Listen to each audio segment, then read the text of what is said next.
Muy buenas tardes, ¿me escuchan? Está muy fuerte. Bien, mi nombre es Abril Albarrán y hoy tengo el honor de estar aquí en esta presentación de dos libros.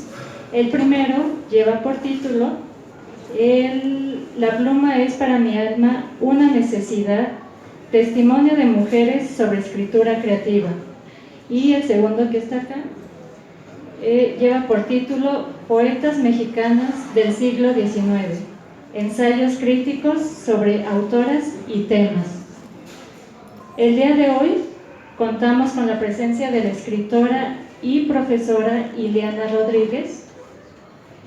Ella nos va a hacer la presentación.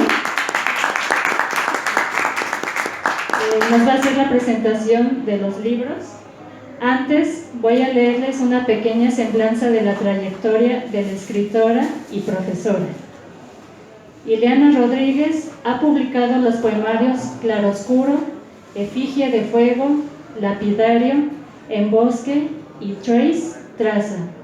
Sus poemas han sido incluidos en antologías y libros colectivos como Anuario Poesía 1990, Poesía en la Facultad, Del silencio hacia la luz, Changos y poetas, 5 siglos de poesía femenina en México y de Nueva York a Nueva York. Ha publicado poemas, reseñas, ensayos y artículos en periódicos y revistas como El Nacional y La Jornada. Fundó la revista electrónica La Literatura Mexicana, Relim, que en el año 2000 fue reconocida con el premio AIDES como uno de los 10 mejores sitios web de arte y cultura de México. Es profesora de la licenciatura de Creación Literaria de la Universidad Autónoma de la Ciudad de México, Plantel del Valle. Le doy la palabra. Gracias, Abril. Pues es para mí un honor, un placer estar aquí con ustedes. Le agradezco desde luego a la doctora Leticia Romero la invitación y bueno, a esta casa de estudios generosísima que siempre nos alberga y nos cobija y nos da lugar para este tipo de presentaciones. Bueno, el día de hoy vamos a comentar dos libros. Este libro de poesía, Poetas Mexicanas del siglo XIX, para mí es como si se hubiera cumplido un deseo, es como un deseo hecho realidad, porque déjenme contarles que hace unos años tuvimos el sueño, la idea de hacer una historia de la poesía escrita por mujeres, que aún no se ha escrito, que aún está pendiente, porque hay, digamos, visiones muy interesantes, profundas, sin embargo, fragmentarias en el sentido de que no se abarca, pues, digamos, de la colonia para acá, por lo menos. Está desde luego el trabajo de Josefina Muriel, ¿no? Hay trabajos muy importantes sobre la colonia, otros tantos sobre siglo XIX, pero yo creo que todavía no tenemos el panorama general de las poetas mexicanas. Dice Leti en el estudio introductorio de las poetas mexicanas del siglo XIX que las historias de la literatura han dejado de lado a las autoras.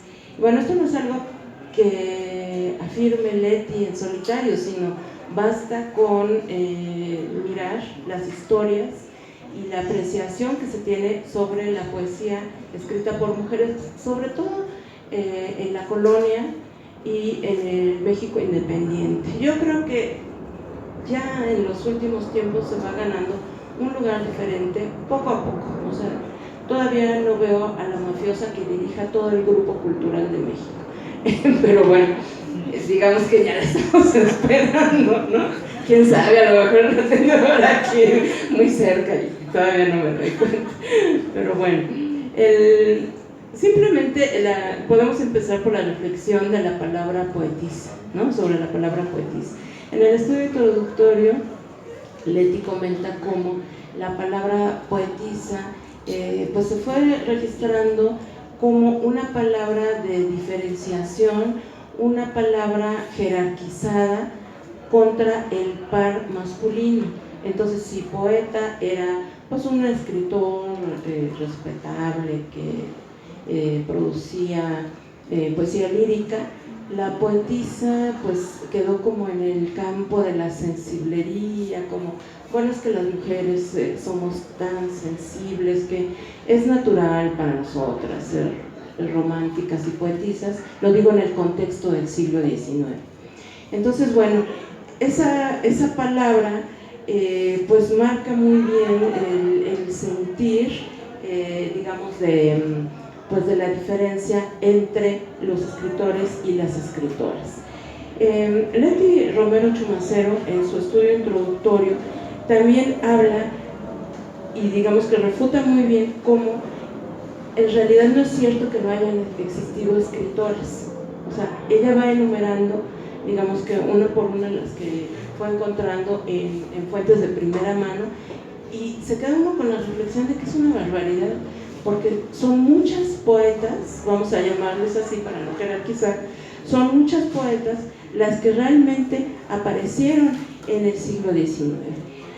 Ahora bien, no solamente fue en el campo digamos, urbano o de la capital donde surgieron las poetas del siglo XIX, sino en provincia, ¿no? De manera muy señalada, y eso nos lo muestran los estudios que se incluyen en este volumen. Me llama la atención, por ejemplo, del primer ensayo sobre una revista que se llamó Aurora Poética de Jalisco, en 1851, que bueno, fue, si no mal recuerdo, que dura un trimestre nada más, pero nada más y nada menos, o sea, con una buena cantidad de poetas, mujeres, poetisas. Quizá deberíamos usarlo entre paréntesis, a veces la palabra poetisa, pero ya sin jerarquizar, solamente para abreviar en vez de decir poeta, mujer. Bueno, no sé, es una hipótesis. En fin, podemos ver entonces un riquísimo desarrollo de la poesía femenina. Tenemos algunos de los ensayos, pues son generales en este volumen. Está el de la prensa michoacana, por ejemplo, también muy importante, de 1880 a 1910. La poesía escrita por mujeres en Puebla durante el siglo XIX.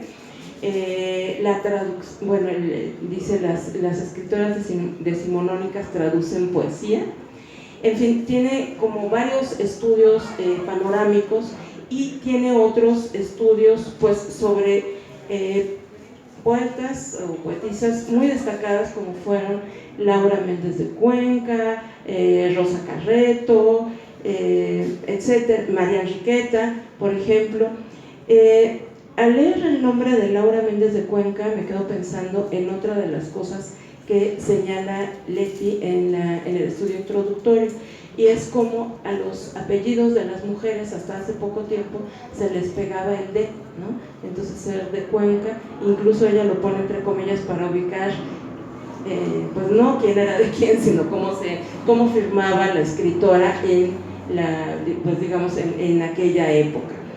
Otra cosa, bueno, hablando de los maridos de las poetas mexicanas del siglo XIX, yo creo que vale la pena pensar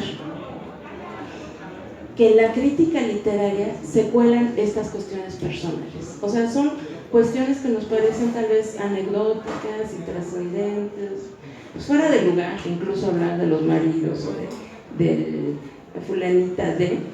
Y yo creo que en el estudio introductorio Leti nos muestra muy bien cómo la crítica literaria se metía en la vida de las mujeres. Es algo que, en comparación, digamos, de lo que se hacía con los hombres, desde luego queda totalmente fuera de lugar. Leti se pregunta si, por ejemplo, alguien, pues no se cuestionaría si un escritor, pues no sé quién, Altamirano, pongamos, por ejemplo, estaba casado, ¿con quién? era buen marido, mantenía bien a su familia, o sea, los mandatos de género, pero puestos para un señor.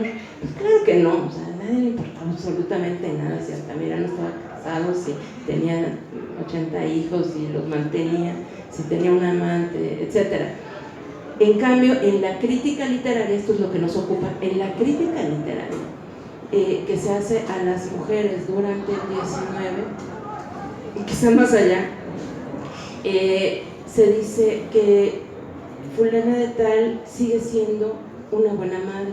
O sea, sí es poeta, pero es una buena madre, no descuidó a su familia, pues casi que escribe, Leti no me dejará mentir, escribe esos poemas pues para dejarlos como legado a su hijo, ¿no? Entonces, bueno, se van diciendo todas estas cosas tan fuera de lugar, que nos parecen tan anacrónicas, pero a final de cuentas también me quedo con la reflexión de cómo esto desafortunadamente todavía no queda encerrado en el siglo XIX, ahí como con una capa que no lo deje pasar hacia el XX y el XXI, y como por ejemplo en el caso, bueno, de una escritora ya mucho más reciente como Elena Garro, todavía se esgrimen, ¿no?, razones de su naturaleza genérica para hacer una crítica literaria. Entonces, nos queda la reflexión de que hay mucho por hacer. Este intento, déjenme decirles que afortunadamente Leti salió adelante con el volumen de las poetas mexicanas del siglo XIX. Se nos quedaron en el tintero el de poetas mexicanas del virreinato, que iba a coordinar otra maestra de Cuautepec, de Araceli Eudave, y se nos quedó en el tintero también el de las poetas mexicanas del siglo XX, que iba a coordinar yo. Se nos cruzaron muchas cosas que pasaron en esta universidad, en nuestras vidas, pero yo como que más bien, o sea, lo dejo como de tarea a las futuras generaciones o a algunos de los críticos ya existentes. Yo creo que nos hace falta ver una historia de la poesía que sea completa, ¿no?, que vaya quizá desde Macuilxochitlán hasta las que ahora están escribiendo. Bueno, es digamos una aportación muy buena, muy interesante, y que desde luego se completa con otros trabajos de la doctora Romero Chumacero, como es este otro de La pluma es para mi alma una necesidad. Entonces, el libro de las poetas mexicanas del siglo XIX es un libro coordinado por ella y escrito por varias personas. Y este otro, en cambio, acude a las fuentes, digamos, originales, a las fuentes primarias, y nos hace extractos de ellas. Entonces nos ofrece fragmentos de prólogos, de cartas, de textos periodísticos, en los que podemos observar cómo cada una de las escritoras aquí recogidas explica por qué para ellas es importante escribir. El título, bueno, lo toma de una de los testimonios de las mujeres, en que dice: la pluma es para mi alma una necesidad. O sea, ellas son tan escritoras como cualquiera, y también en este libro nos queda como pues yo pienso que un testimonio también vital de las escritoras que lucharon contra no contra su naturaleza femenina, porque esto no tiene que ver, creo, con nacer hombre o mujer, sino contra una sociedad que tenía como una idea de lo que tenían que hacer las madres. Entonces, después de luchar contra todo esto, estas mujeres pues salen adelante. Son personas que pues merecen, yo creo, que toda nuestra admiración por el gran esfuerzo que han hecho, pues desde luego, para salir adelante.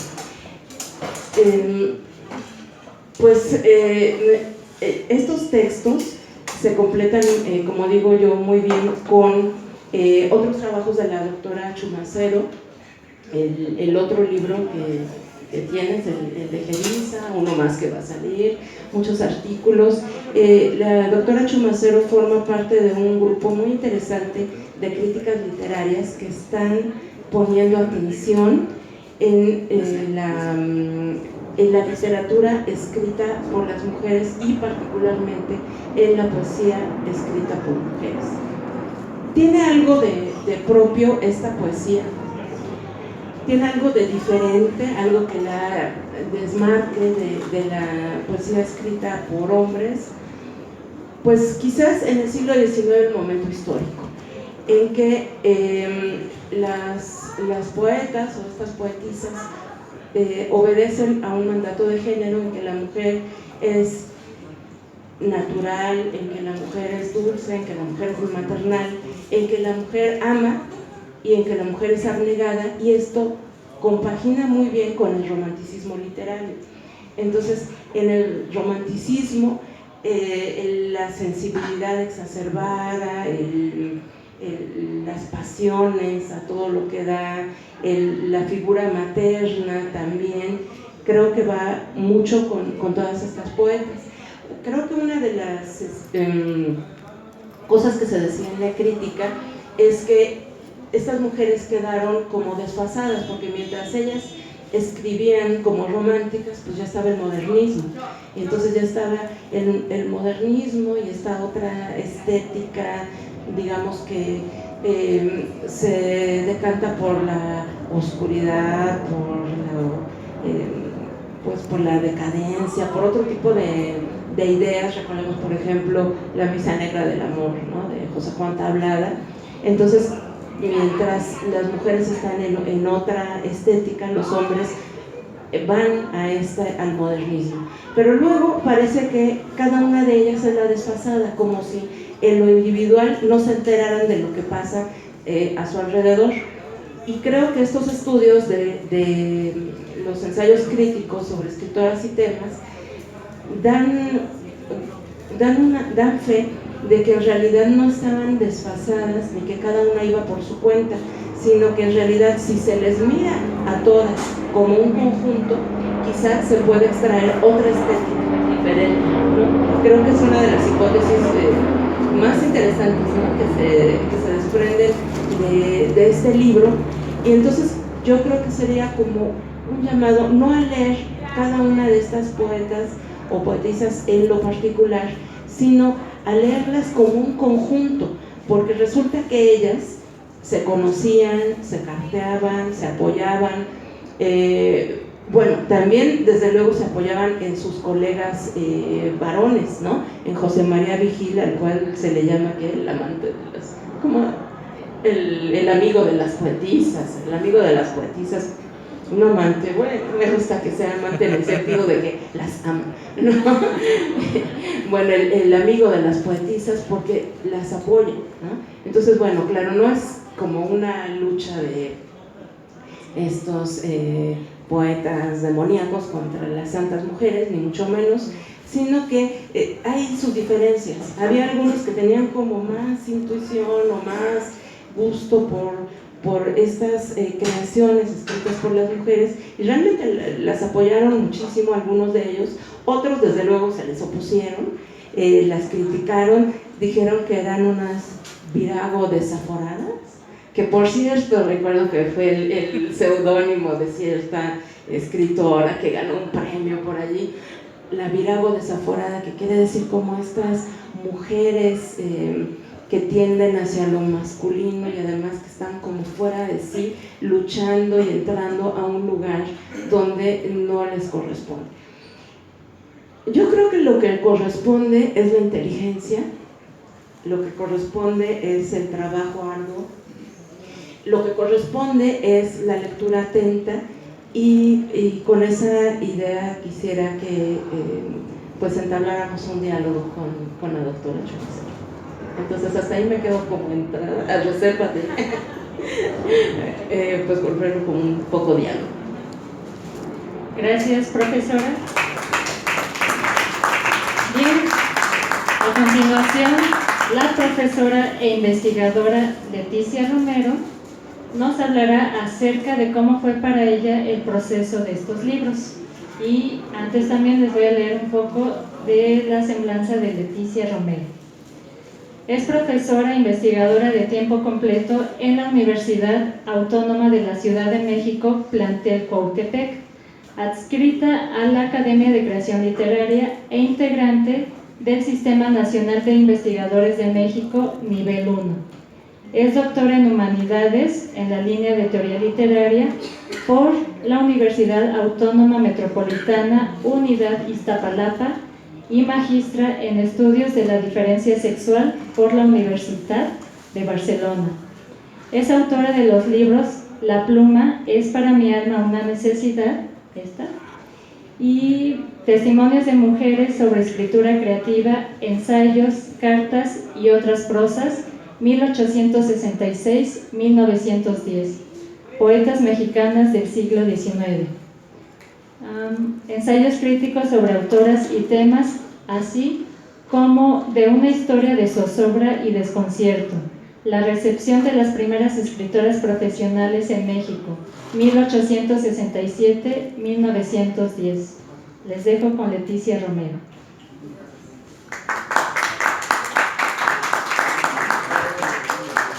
Muchas gracias. Gracias a todas, a todos por estar aquí esta tarde en el hermano plantel del Valle, en Cuautepec, como nos dicen que somos la hermana república de Cuautepec. Bueno, también acá es la hermana república del Valle.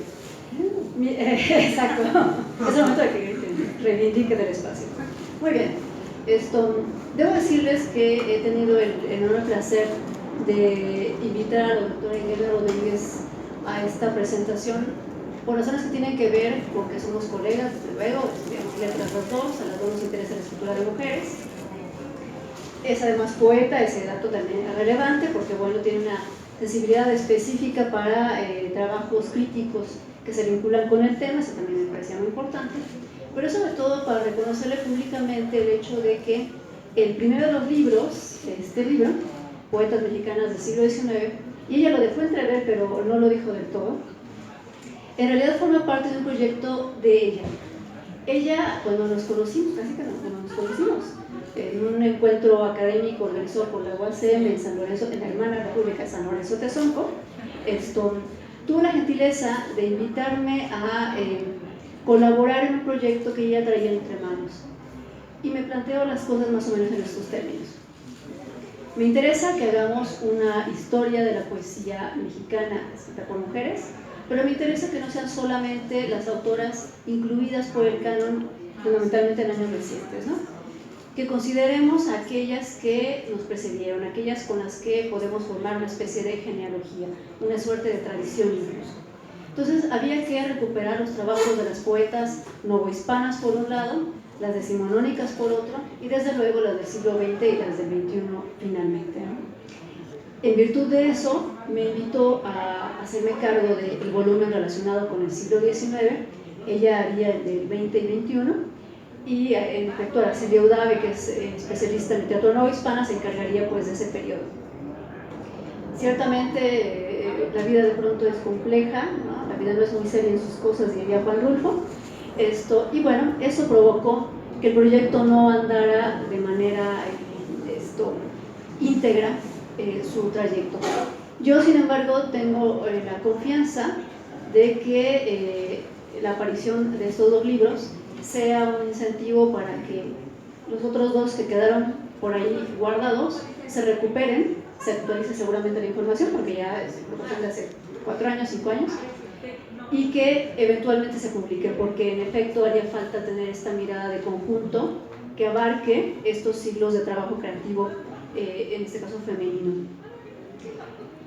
Eso por un lado, quería decirlo públicamente para agradecerle a Eileen la invitación, porque bueno, se tradujo en un trabajo de este orden. O sea, yo pedí un libro y me dieron un... Y bueno, es una madre. En ese sentido, bueno, me parece importante decirlo acá. Por otra parte, esto también es una de las vías a través de las cuales la Universidad Autónoma de la Ciudad de México, a través del Colegio de Humanidades y Ciencias Sociales, apoya la publicación de trabajo de investigación de quienes aquí laboramos, que para quienes no lo sepan, estamos contratados como profesores e investigadores, las dos cosas. Se supone que tendríamos que estar publicando constantemente, todos, lo que se supone que estamos investigando. Entonces yo quiero imaginar que eso también es una invitación a colegas de otras academias para que también publique, porque esto se publicó con fondos del Colegio de Humanidades y Ciencias Sociales, que abarca diferentes carreras, no solo creación literaria. Por otra parte, sí quiero enfatizar el hecho de que, en efecto, considero que estas escritoras decimonónicas tuvieron una enorme valentía al dar a conocer sus productos literarios en un contexto donde el canon, digamos que no favorecía, ya lo ha planteado Ili, no favorecía el hecho de que ellas ocuparan el espacio público y que además se atrevieran a opinar sobre temas de muy variada índole, que van desde lo amoroso, sí, ciertamente, lo religioso también, lo familiar, pero también sobre política, por ejemplo. O sea, las temáticas que ellas abordaron fueron, insisto, de muy variada índole. Estas escritoras, a las que cuyos trabajos, más bien, los trabajos críticos en torno a estas escritoras que compilé en Poetas Mexicanas, no eran solo poetas, ellas también eran narradoras, eran dramaturgas, eran también ensayistas, eran también traductoras, eran editoras. Esto es, ocuparon, ¿no?, a las diferentes facetas de trabajo creativo, y algunas de ellas, y concretamente Laureana Wright, por ejemplo, llevó a cabo lo que considero que es el primer trabajo de crítica literaria hecha por una mujer en México, en 1888, lo que publicó en Violetas de la Náhuatl. Entonces, estamos hablando de la primera generación de escritoras profesionales de este país, del México independiente.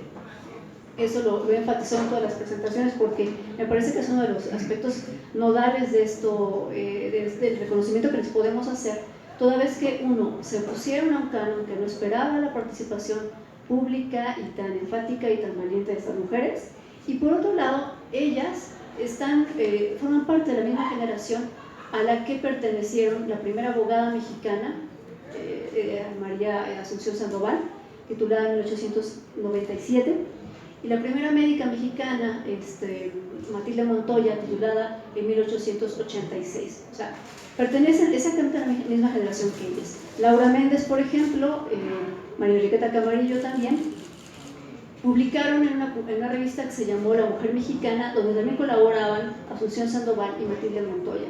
Ellas y varias profesoras más. Era algo así como la élite femenina del momento. Estamos hablando de 1904 y 1907. Entonces, en mí hay una necesidad profunda de reconocerles a ellas, el haberse encargado justamente de abrirnos brecha a quienes llegamos después, a quienes hoy nos dedicamos a la literatura, al periodismo, a la edición, a la traducción. Ellas lo hicieron en un contexto tremendamente adverso, donde una parte de la crítica literaria aplaudía el hecho de que los rudimentos educativos de la República restaurada y el porfiriato les hubieran dado los insumos suficientes como para llevar a cabo un trabajo creativo de valía, pero esa misma crítica literaria estaba asustada ante el hecho de que estas mujeres estuvieran fuera del hogar, que no fueran ya las predecibles damas que se hacían cargo exclusivamente de la casa. Y debo decir que estamos hablando de una clase media, no estamos hablando, las mujeres en el espacio público hemos estado siempre. El punto es que no siempre se nos ha reconocido, ¿no? Con mucha frecuencia lo que se establece es que, es ama de casa y en su casa lleva a cabo algunas labores para ayudar al marido.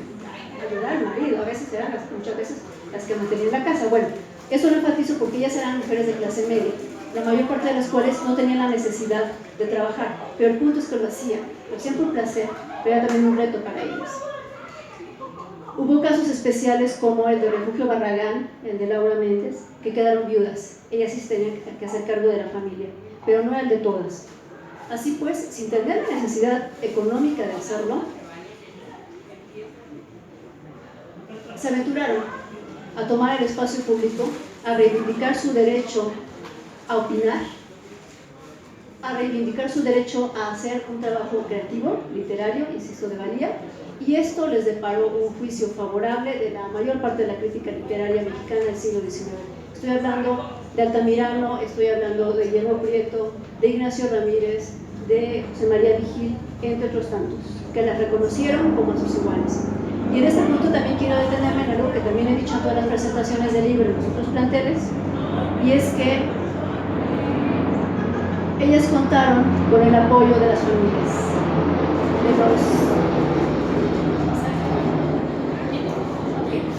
de los maridos, de los hijos, de los padres, ¿no? Así es, que les facilitaron la posibilidad de acceder al ambiente intelectual de manera directa y clara, sin tener que, digamos, salirse de sus casas. El caso de Laura Méndez es en ese sentido excepcional. Ella y su hermana Rosa sí se fueron de casa, pero la mayoría no tuvieron que hacerlo. La familia las apoyaba y ese también me parece un detalle muy, muy relevante. Estos hombres que las acompañaron, y les aplaudieron. Si bien es cierto que en varios de los casos ellas se sintieron impelidas a solicitar su permiso, el permiso de los maridos, para publicar, ¿no? Esther Tapia, por ejemplo, pedía permiso para publicar al marido, desde luego. Soledad Manero, en el caso de Soledad Manero, refiero una anécdota en Poetas Mexicanas, donde Santiago Sierra, el hermano Augusto Sierra, quien eventualmente sería el director del Ministerio de Instrucción Pública y Bellas Artes, que es el antecedente de la Secretaría de Educación Pública, bueno, Justo Sierra y su hermano Santiago estaban haciendo cargo de una revista. Santiago le dice a Justo: quiero traerte algunos textos de una escritora oaxaqueña, Soledad Manero, es estupenda, una muy buena poeta, poetisa dirían ellos, pero espérate, no los incluyes todavía en la revista, necesitamos hablar con su marido, porque su marido es un... no dice marido, voy a buscar la palabra exacta para que vean cómo lo llama. Un sátrapa turbulento, un sátrapa turbulento. O sea, tenían que pedirle permiso en serio, porque si no el señor se molestaba mucho de que su esposa, a la que por lo demás le gustaba mucho publicar, ella, tengo noticias de que participó en un concurso de teatro y ganó. ¿Sí? O sea, no solo publicaba versos de vez en cuando, también se aventuraba a participar en certámenes y ganaba. Bueno, pues esto, de eso estamos hablando, ¿no? De esta ambigüedad en la recepción de la escritura de ellas. La felicidad que supuso para la República Restaurada del Porfiriato que hubiera intelectuales, mujeres intelectuales, y el asombro que les representó saber que en efecto las había. Y no estaban tan lejos, estaban en su familia. Eran las esposas de ellos, eran las amigas de ellos, y eran esas mujeres con las que convivían al tú por tú.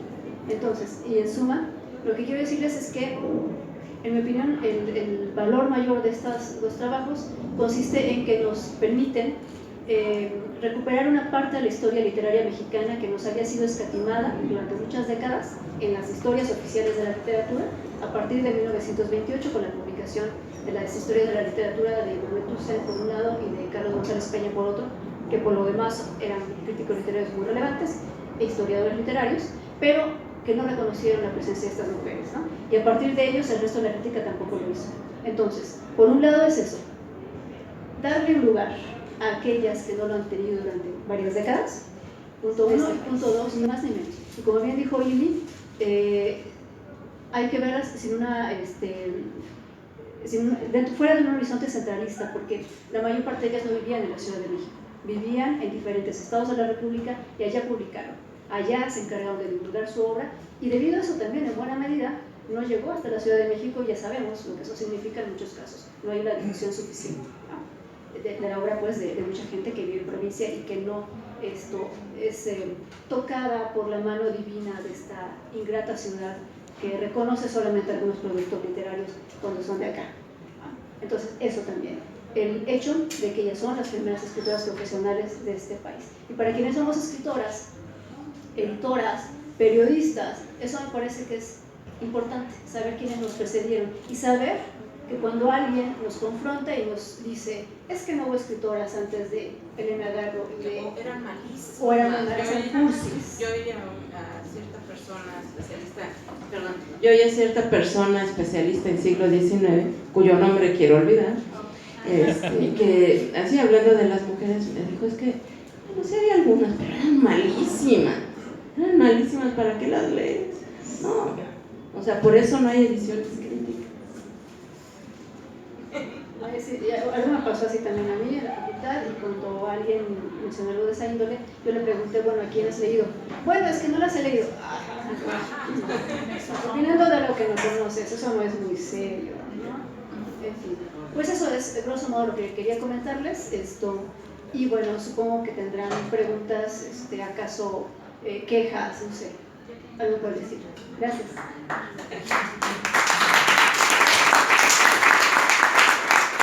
Gracias, Leticia y Leana. Yo me quedé con algo que comentaba sobre las mujeres siempre han estado dentro de la historia, nada más que no se les ha dado el reconocimiento. A lo mejor me salgo un poquito del tema de la literatura, pero hace poco yo no me declaro, pero seguía mucho el trabajo de Albert Einstein y resulta que realmente el trabajo de las teorías de la relatividad fue trabajo de Mileva, que fue la primera esposa de Einstein. Gracias a ella es que tuvo ese reconocimiento, pero como bien dices, no se lo dieron a ella, sino se lo dieron a Einstein por ser hombres, ¿no? Y bueno, ya regresando otra vez al tema de la literatura, yo tengo una pequeña cita de una escritora española que quiero ver entrar en controversia con ustedes. ¿Qué opinan? Ella dice, es Ana María Matute, novelista española, dice: escribir es siempre protestar, aunque sea de uno mismo.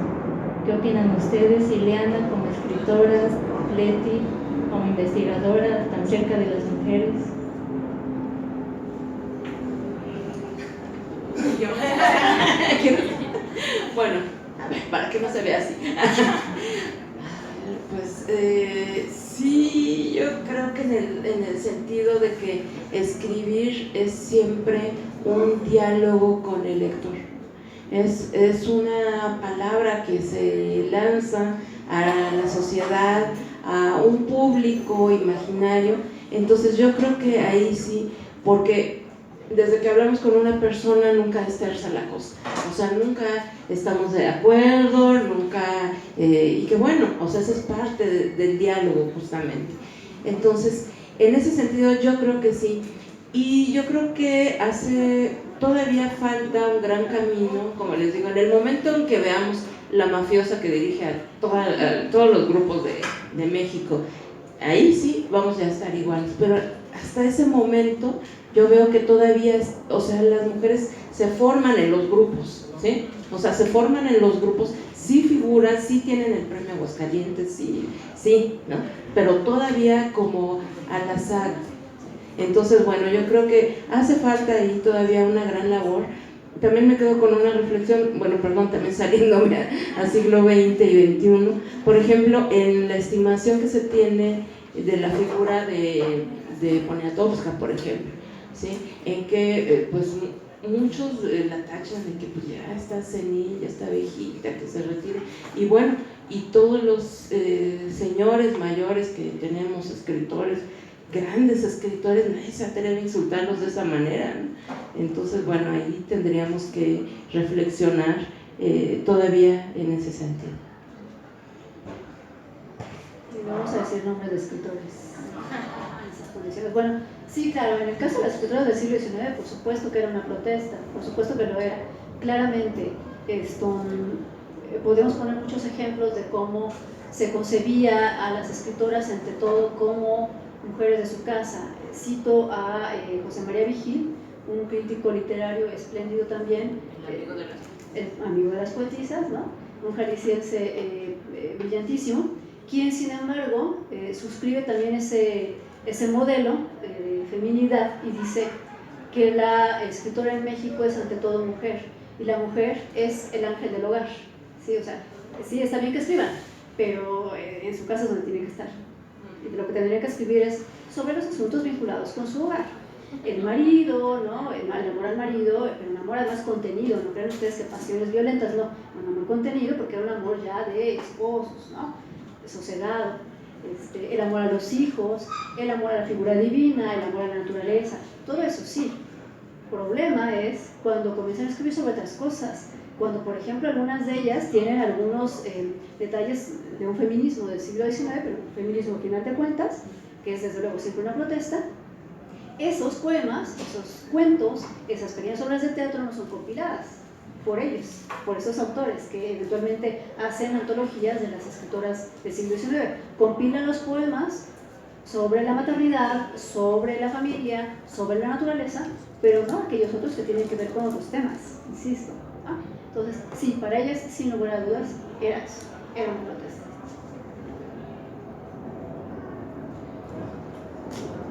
Bien, si alguien tiene alguna pregunta, comentario, no tengan miedo. No vamos a protestarles. ¿Nadie? En lo que se piensa, yo voy a preguntar una cosa de ti.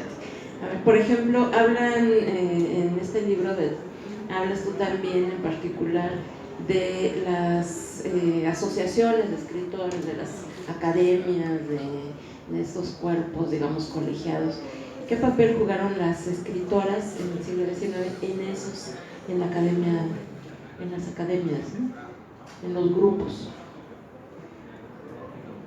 Bueno, las invitaron tardíamente, pero sí las invitaron. Y era tardía la invitación de entrada porque la fama que adquirieron ellas, de una manera, digamos, tumultuaria, llegó hacia el último cuarto del siglo XIX. Es entonces cuando comienzan a llamarlas para que participen, por ejemplo, en las sesiones del Liceo Hidalgo, que era la asociación literaria más importante del momento. Estaba entre la bohemia literaria, entre vamos a tomar unos tragos para remojar la palabra, si desea también vamos a remojar la palabra, y esto de exponer sus textos frente al público y hacerse comentarios unos a otros. De eso se trataban las veladas literarias. Eran veladas que se llevan a cabo en la noche. De hecho, los lunes a las 8 de la noche en el Conservatorio de Música, allá donde se llevaban a cabo. Entonces, ese era otro detalle. Invitar a las señoras implicaba avisarle al marido. No era, a ver, Perenganita, te invito, no, primero al marido, había que decirles que bueno, vamos a invitar a tu esposa, a tu señora, por si quieres acompañar a tu señora al evento. Entonces, bueno, también eso influía. Esas actividades, a ver, hago también un pequeño paréntesis ya que estamos en esos de los paréntesis. En entrevistas que les hicieron a varias mujeres que se dedican a cuestiones de política hace como unos 10 años, Sabina Berman y Denise Merkel, hace como 10 años. Interesantísimas entrevistas, por cierto, premonitorias, diría yo. Una de las cosas que les preguntan a ellas es ¿por qué no participan de manera tan plena y tan clara como los hombres en el ámbito político? Y una de ellas dice con toda tranquilidad, es que fíjate tú dónde se hacen los acuerdos políticos, no se hacen en el espacio parlamentario, no se hacen en la oficina del diputado, se hacen en la cantina. Ahí hasta hace poco, hasta hace unos 25 años, las mujeres no entrábamos. Por si no lo saben, chicas, ustedes ya tienen derecho a entrar, nosotros lo tuvimos en algún momento también. Pero hace algunos años las mujeres no podíamos entrar a las cantinas. Sí, exacto, siéntanse felices, ahora sí podemos. Bueno, eso, digamos, llevémoslo al terreno del siglo XIX.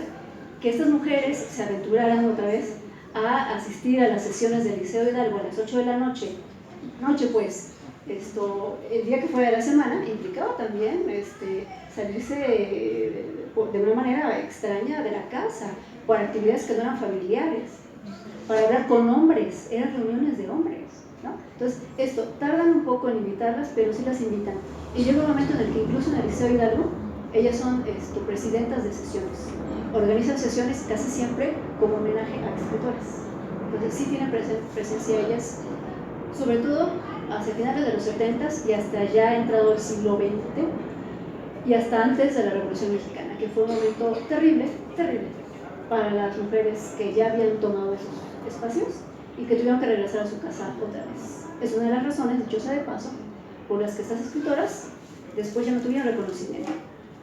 Una es la que ya dijo la doctora Ili, el cambio de paradigma estético, dejó de ser de estar en uso la estética romántica, comenzó a emplearse de manera sustantiva la estética modernista.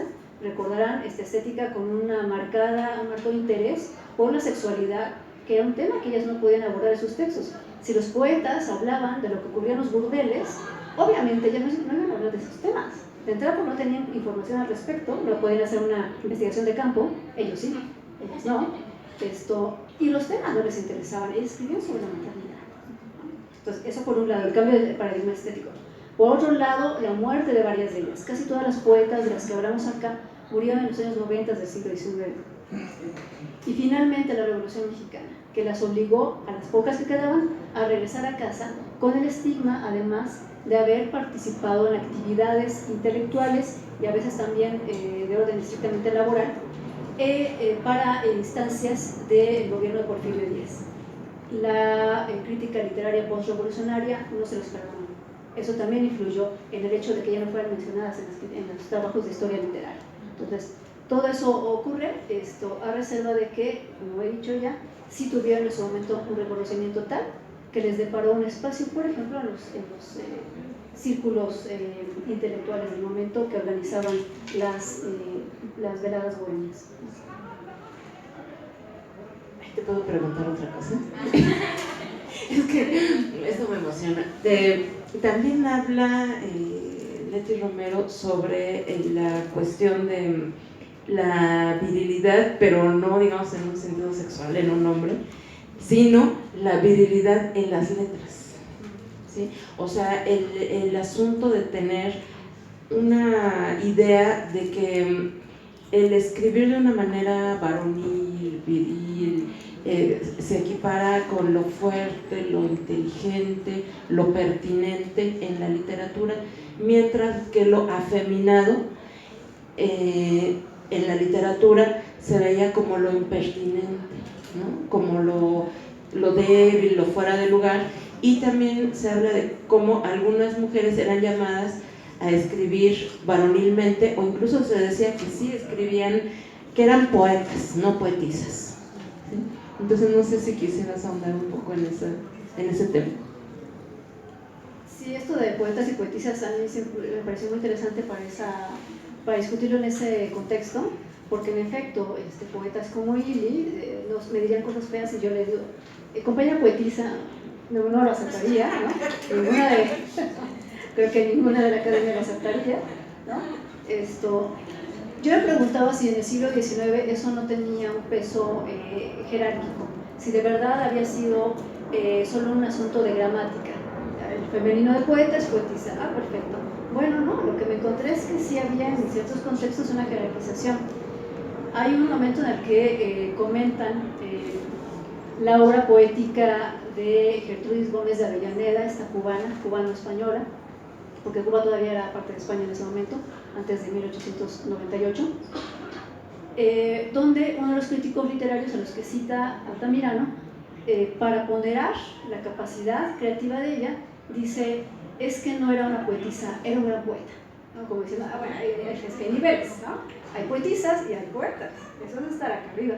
Entonces, eso, cuando algunas de ellas las llaman poetas, le están dando como reconocimiento una categoría mayor a la del resto de las mujeres a las que se atribuyen una obra creativa en verso, cursi, atenta a las emociones, no muy intelectual, no muy crítica, esto, lo que considera que es femenino.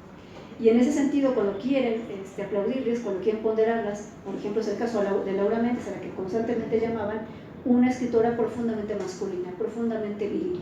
Con eso trataban de decir, esta sí es una escritora de verdad. Para ser escritora de verdad, escritor de verdad, pues eso, hay que escribir a la manera de los hombres. Lo que eso signifique, ¿sí? Lo que eso significa, escribir a la manera de los hombres. Y por lo demás, en efecto, en algunos textos críticos hay una acusada forma de vilipendiar ciertos rasgos que ellos mismos asocian a la feminidad, ¿no? Si son motivos los escritos de un hombre, si los escritos de un hombre son desbordados, no son suficientemente varoniles, ¿sí? Con lo que supone en ese marco de ideas el no ser suficientemente varonil. Debo decirles a ese respecto que cuando en la crítica literaria hablan de las mujeres, antes de siquiera comentar los textos de ellas, refieren que son buenas esposas, buenas madres, que confeccionan su ropa, ¿no? Son buenas cocineras, etc., lo que debían hacer. Y cuando hablan de los escritores, lo primero que mencionan es que son temperamentos varoniles. Defendieron a la patria durante la guerra. Esos sí son hombres, ¿sí? O sea, esa es la cuestión. Eso primero, y ya después veremos cómo escriben. Gracias, sí.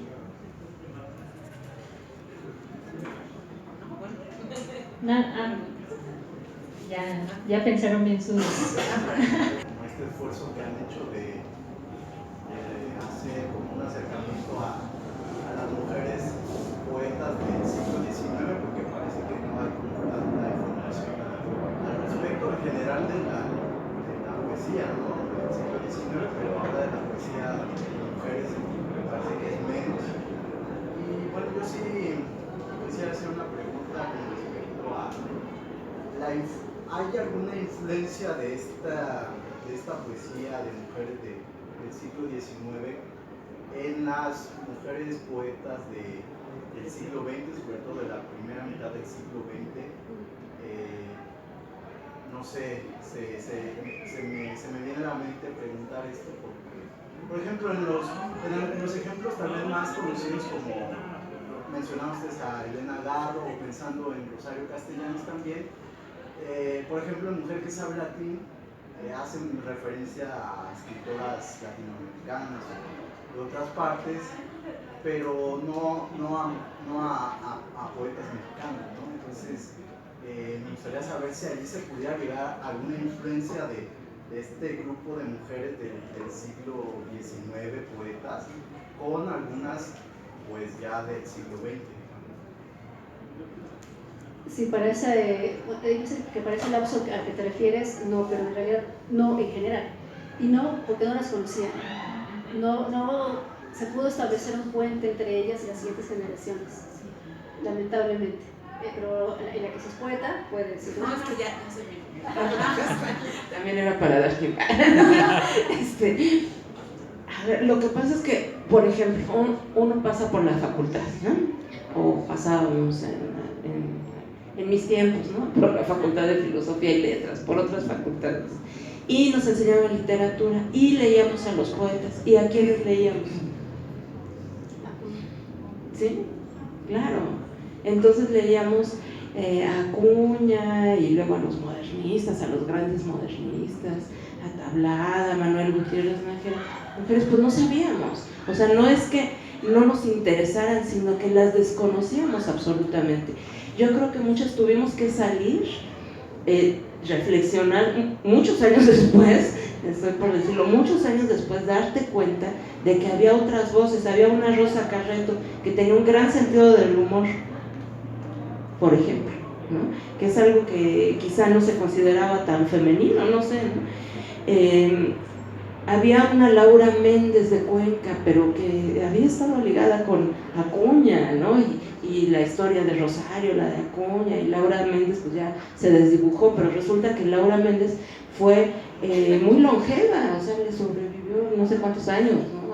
a Acuña, y bueno, hizo una gran labor también educativa. Entonces las fuimos descubriendo, y yo creo que en la manera en que las vas descubriendo te vas interesando, y entonces ya vas haciendo como una reflexión de que, también ahí estaban mis fuentes, no nada más en el gran Gutiérrez Nájera, por ejemplo, que sigue siendo el gran Gutiérrez Nájera, y que por cierto, hablando de él, también en ese poema de la Duquesa Job podemos ver cómo camina una mujer por Plateros y cómo se adueña del espacio público, pero desde la visión masculina. Entonces, bueno, poco a poco vamos descubriendo cómo sí hay pues como una familia de mujeres que viene desde Matuilxochitzin, la hija de Tlacaelen, que escribía poesía, pasa por las monjas poetas, por las aristócratas virreinales, llega a estas periodistas y escritoras profesionales, y finalmente pues terminan algunas de nosotras, ¿no? Y continuarán. Perdón, sí. Bueno, antes que otra cosa, quiero felicitar a la doctora Leticia Romero. Fue mi maestra en el Centro de Creación Literaria.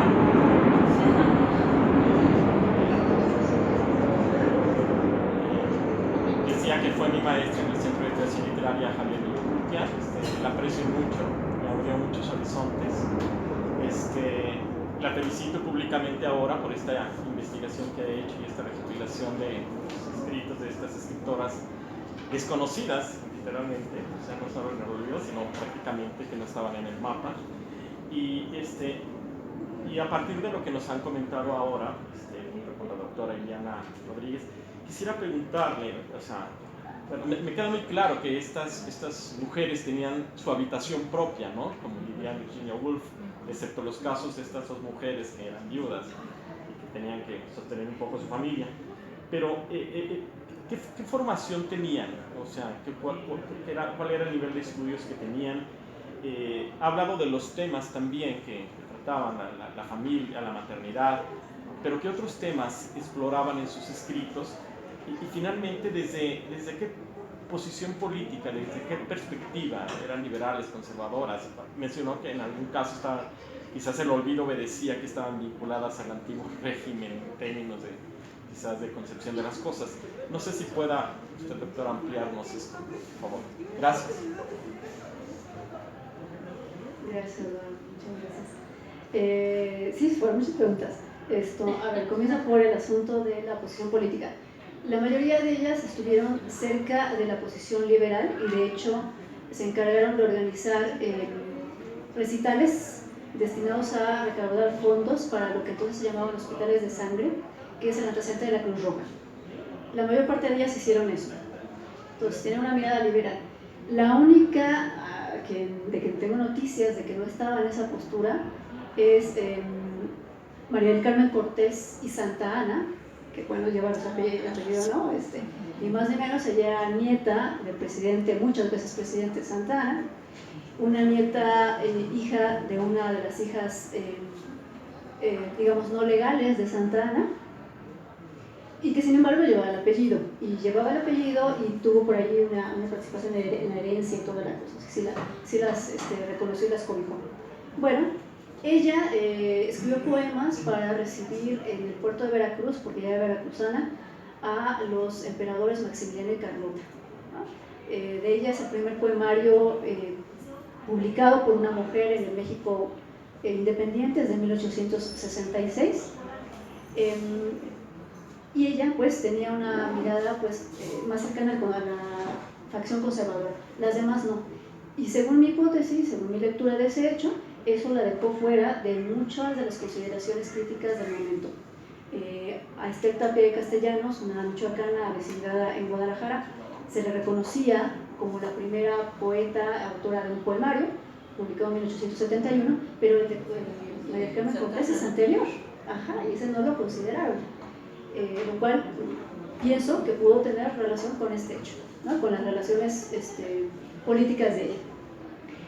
Eso por un lado. Por otro lado, temas que ellas abordaban, todos los temas. Algo que me gustaría, por ejemplo, destacar, ya que es usted periodista, trayectoria amplia, es que Laura Méndez es, hasta donde yo entiendo, la primera mujer que hizo una cobertura de una elección en los Estados Unidos, la elección de McKinley, ¿no? Ella hizo una cobertura con artículos que mandaba a Diario de México,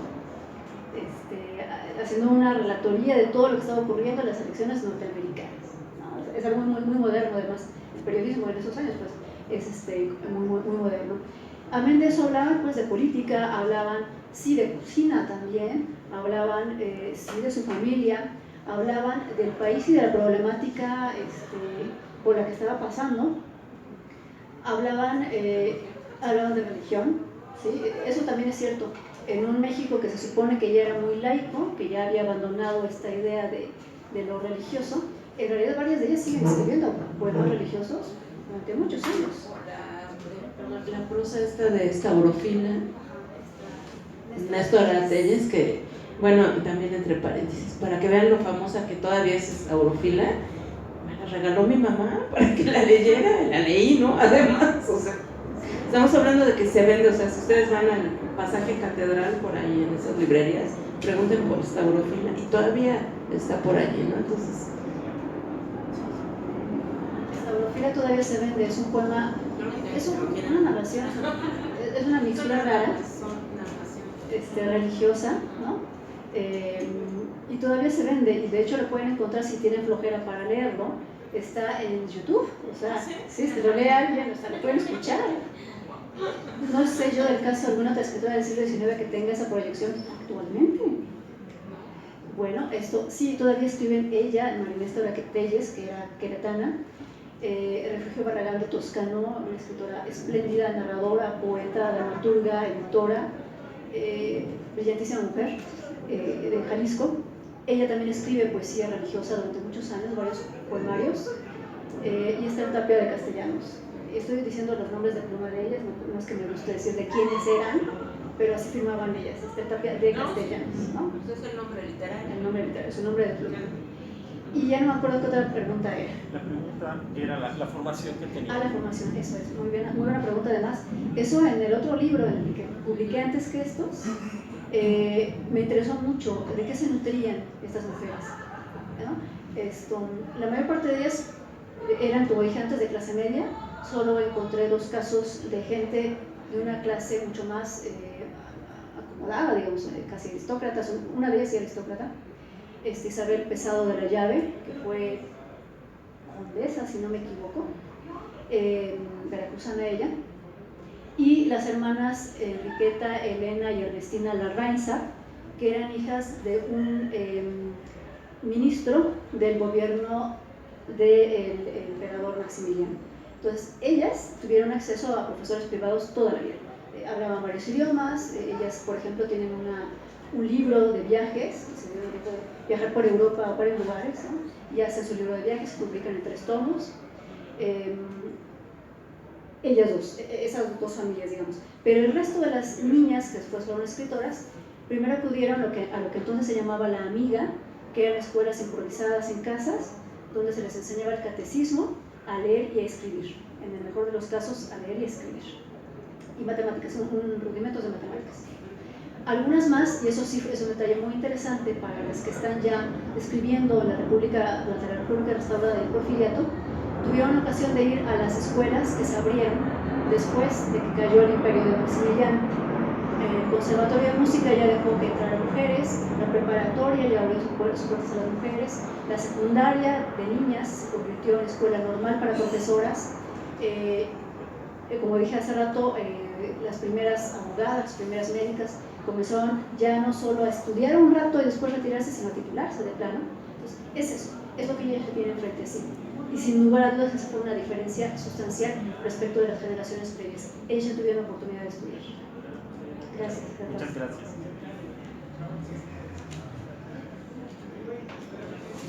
¿Alguien más? Bueno, yo quiero antes que nada agradecer porque yo no me he acercado mucho a la poesía, en realidad me considero una persona bastante ignorante en este tema. Sin embargo, el hecho de que existe este material, que ustedes están trabajando durante tanto tiempo para recuperar el material de estas mujeres poetas y acercarlo a nosotros es un trabajo muy valioso, porque aparte hay tantas desigualdades desde el siglo XVI, XVII, XVIII hasta ahorita, que al parecer es trabajo de nosotras las mujeres rescatar el trabajo de las mujeres, ¿no? Creo que esa es una labor muy importante, muy valiosa, y de verdad yo se los agradezco porque hasta antes de esta presentación en realidad no me había pasado ni por aquí leer sobre literatura, sobre poetas, mujeres del siglo XIX, ¿no? Entonces creo que es muy importante, y pues básicamente lo que podemos ver en esta presentación del libro es un tema que hasta ahorita todavía nos sigue aquejando a nosotras las mujeres, que es la desigualdad, la falta de reconocimiento, el hecho de que no nos estamos apropiando del todo del espacio público y que este esfuerzo viene desde siglos atrás, ¿no? Entonces, pues básicamente es eso, les agradezco por haber recuperado el trabajo de estas mujeres y pues sin lugar a dudas me parece un trabajo extraordinario. Muchísimas gracias. Gracias. No, pues gracias a Leti, ¿no? Yo también. Sí, te agradezco mucho el comentario. Debo decir que en el libro sobre poetas mexicanas del siglo XIX también colaboraron algunos colegas varones. Yo coincido contigo en que normalmente a quienes nos interesan más esas temáticas, pues es a nosotras, pero también hay colegas que se solidarizan, Hay los amigos de las poetas. los amigos de las poetas, ¿no? De las investigadoras. Y en este libro participan César Cañedo, un colega de la Universidad Nacional, que trabajó a Josefa Murillo, una poeta veracruzana, y el doctor José Ángel Fernández, un poeta, historiador y literato extraordinario, actualmente director del Instituto de Investigaciones Filológicas de la Universidad Veracruzana, que trabaja la obra literaria de Laura Méndez de Cuenca, que se ha dado la tarea de recuperarla. Él está haciendo una compilación de toda la poesía de Laura Méndez Laura publicó, Laura, como si fuera mi amiga, Laura Méndez, publicó en México, en Estados Unidos, en Europa, particularmente en Alemania, en Sudamérica, y le llegaron a publicar poemas en Nueva Zelanda. Sí, y bueno, él se ha dado la tarea de compilar todos sus obras, sí, también algunos colegas nos acompañan.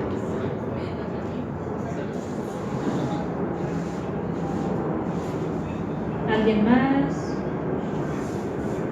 René, Araceli.